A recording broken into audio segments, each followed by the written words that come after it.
Hi guys, तो आतिश और मरजाना से बात कर रहे होते हैं इलुल के बारे में कि अगर अब इलुल ज़िंदा है और उसके लिए हमने ये प्रोजेक्ट शुरू किया था और ये प्रोजेक्ट ना अब मेरे लिए ज़्यादा मीनिंगफुल हो गया है। तो आतिश बोलता है कि ये मेरे लिए भी बहुत मीनिंगफुल है, पर तुम्हारे लिए ज़्यादा है, मुझे पता है। तो तुम इस चीज़ की बिल्कुल भी टेंशन मत लो। तो वो बोलती है कि क्या पता शायद इस प्रोजेक्ट के साथ साथ हम एक हो जाएं और इलुल हमारे साथ आ जाए, क्या पता। हमें मतलब जो चीज़ें हैं हमारे लिए बहुत ज़्यादा मुश्किल हैं वो जल्द से जल्द ठीक हो जाए। तो आतिश उसकी तरफ ऐसे देख रहा होता है क्योंकि उसको बहुत ज़्यादा उम्मीदें होती हैं, बट उसको पता होता है कि अभी इलुल कुछ भी ऐसी चीज़ एक्सेप्ट नहीं करेगी। तो फिर उसके बाद वो बोलती है कि तुम्हें क्या लगता है कि क्या इलुल हमें इस चीज़ के लिए सपोर्ट करेगी। तो वो बोलती है कि मेरे को ना मतलब ये चीज़ें मैं बहुत बार बार सोच रही हूँ, मेरे को ऐसे लगता है कि शायद मतलब वो हमारी सपोर्ट करेगी। और आतिश कहता है कि नहीं नहीं, मुझे ऐसे लगता है कि उसके लिए ये चीज़ें ना बहुत ज़्यादा और भी डिफ़िकल्ट हो जाएंगी, बट क्या पता आज नहीं तो कल वो हमें सपोर्ट करेगी और हमें समझ आएगी कि हम सब उसके लिए कर रहे हैं। तो मरजान भी बोलती है कि हाँ शायद, बट मरजान बेसिकली अभी यहीं पर यही सोच रही है कि वो कैसे मतलब इन दोनों के बीच में से चली जाएगी तो इन दोनों का रिश्ता सुधर जाएगा। तो ये चीज़ ना आतिश भी नोट कर लेता है उसके मुंह से। तो वो बोलता है कि क्या हुआ, तुम थोड़ी मुझे ऐसे लग रही हो, तो अपसेट हो क्या, तो मतलब कुछ हुआ है क्या तुम्हारे साथ। तो वो बोलती है कि कुछ नहीं, ऐसा कुछ नहीं हुआ है। वो बैठ जाती है वहीं पर। वो बोलती है कि आई एम सो सॉरी आतिश, ये सब जो हो रहा है मेरी वजह से हो रहा है, मेरे को पता है। तो आतिश उसे बोलता है कि इसमें तुम्हारी कोई भी गलती नहीं है मरजान, इस चीज़ के लिए ना तुम्हें अपने आप को कसूरवार ठहराने की ज़रूरत नहीं है। एंड आई रियली फील कि इसमें मरजान की गलती ही नहीं है भाई, उसके बाप की गलती थी। अब इलुल को भी इसको यार इतना टॉर्चर करना बंद कर देना चाहिए। तो अभी ना मरजान बेसिकली उन दोनों को स्पेस देने के लिए वहाँ से चली जाएगी। फिर उसके बाद ना मरजान उसको पकड़ती है और बोलती कि I really love you so much, और मैं तुम्हारे लिए कुछ भी कर सकती हूँ, कुछ भी। और मैं जस्ट तुम्हें ये बताने के लिए कह रही थी कि तुम कभी भी हार मत मानना। तो बेसिकली वो उसको ऐसे हिंट तो दे रही है, बट अब आतिश को भी थोड़ी कुछ पता चलेगा।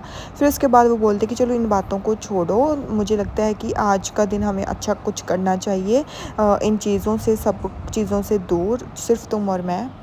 तो ना आतिश ऐसे स्माइल से करने लगता है। तो वो बोलती है कि मतलब इनविटेशन मिल चुके हैं सबको, पर मैं ये चाहती हूँ कि आज का दिन है ना वो मैं बहुत ज़्यादा ब्यूटीफुल रखूँ हम दोनों के लिए।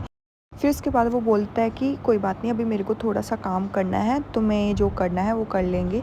आज की शाम मैं तुम्हारे लिए फ़्री रखूँगा, आज की शाम सिर्फ हम दोनों की होगी। और उसको वो किस करता है और वहाँ से मतलब बोलता है कि चलो कोई बात नहीं, मैं थोड़ी देर में आता हूँ। वो बोलती है कि कोई बात नहीं, मैं ही तुम्हारे पास थोड़ी देर के बाद में आ जाऊँगी।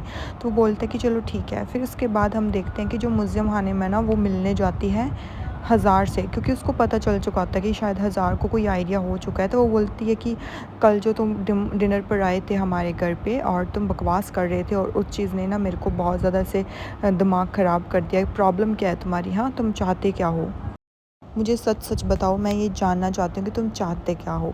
तो वो बोलते कि मैं तो कुछ नहीं चाहता, मैं तो जस्ट ये तुमसे यही पूछ रहा था कि तुमने इलुल का घर क्यों जलाया। तो वो ऐसे हो जाती है कि इसको कैसे पता। वो बोलती है कि क्या क्या बकवास कर रही हो, मैं ऐसा क्यों करूँगी, मैंने ऐसा कुछ नहीं किया। तो वो बोलते हैं कि सीरियसली मैं बकवास कर रहा हूँ, बट बकवास वाला क्वेश्चन तो आप मुझसे कर रही हैं। तो वो बोलती कि ऐसा कुछ भी नहीं है, मैंने ऐसा कुछ नहीं किया, समझ में आई, और मैं ऐसा क्यों करूँगी, मुझे तो इलुल का पता भी नहीं था। वो बोलता है कि वैसे भी तुम अब मना करोगी कि नहीं किया और नहीं किया, मुझे तो सब पता है ना, तो डिनाई करने वाला तो सीन ही नहीं है।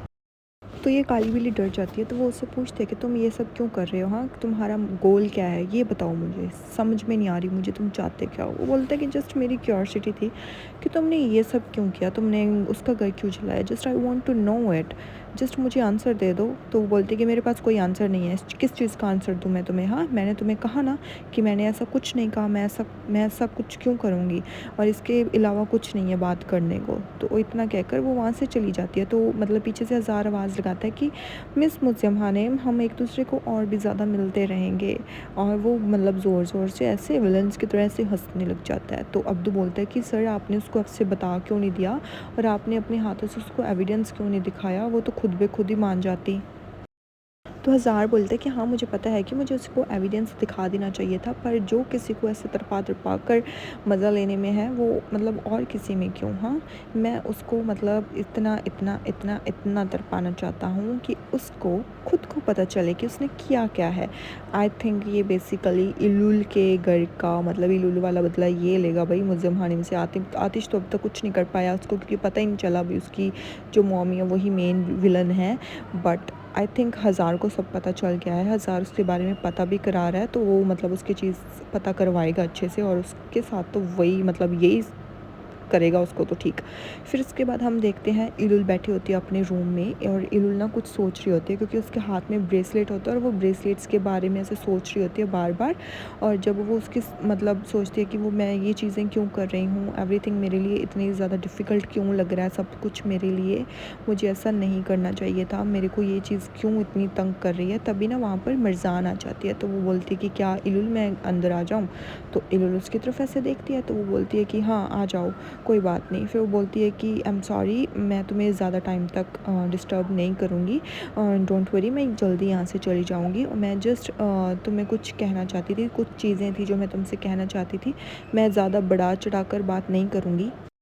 तो इलुल ना बेसिकली फिर उसकी तरफ ऐसे देखने लग जाती है कि ये कहना क्या चाहती है। फिर वो बोलती है कि अपने भाई को मेरी वजह से ब्लेम करना प्लीज़ बंद कर दो, मैं नहीं चाहता, मैं बिल्कुल भी नहीं चाहती कि मेरी वजह से तुम दोनों की ज़िंदगियां ख़राब हो। वो तुम्हारे लिए पूरी दुनिया को जला सकता है, और पहले उसने ये सब किया भी है जस्ट बिकॉज़ तब तुम यहाँ पर नहीं थी, उसको यही लगता था कि तुम हमेशा के लिए उसको छोड़कर चली गई हो।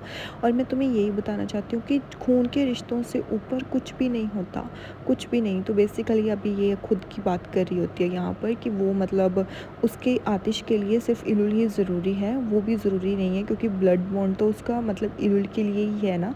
तो वो फिर इलुल के साथ ऐसे बैठ जाती है। तो फिर उसके बाद वो बोलती है कि कोई बात नहीं इलुल, मुझे पता है कि तुमने बहुत मुश्किलें सही हैं, पर अब मैं ना सब कुछ तुम्हारे लिए ईजी कर दूँगी, आई प्रॉमिस, मैं सब कुछ तुम्हारे लिए ठीक कर दूँगी। इतना कहते ही मतलब यहीं पर ये एपिसोड एंड हो जाता है। Next episode I am going to upload थोड़ी से टाइम बाद, मतलब 1 घंटे बाद या फिर आधे घंटे बाद। I definitely gonna post it. आज 3 से 4 पार्ट्स अपलोड कर दूँगी, जितने ज़्यादा हो सकते हैं उतने ज़्यादा पार्ट्स अपलोड कर दूँगी। So please please please please मेरे चैनल को सब्सक्राइब कर लो, लाइक दो video and share with your friends, just support me guys as much as you can. Okay bye bye, मिलते हैं नेक्स्ट वीडियो में, बाय।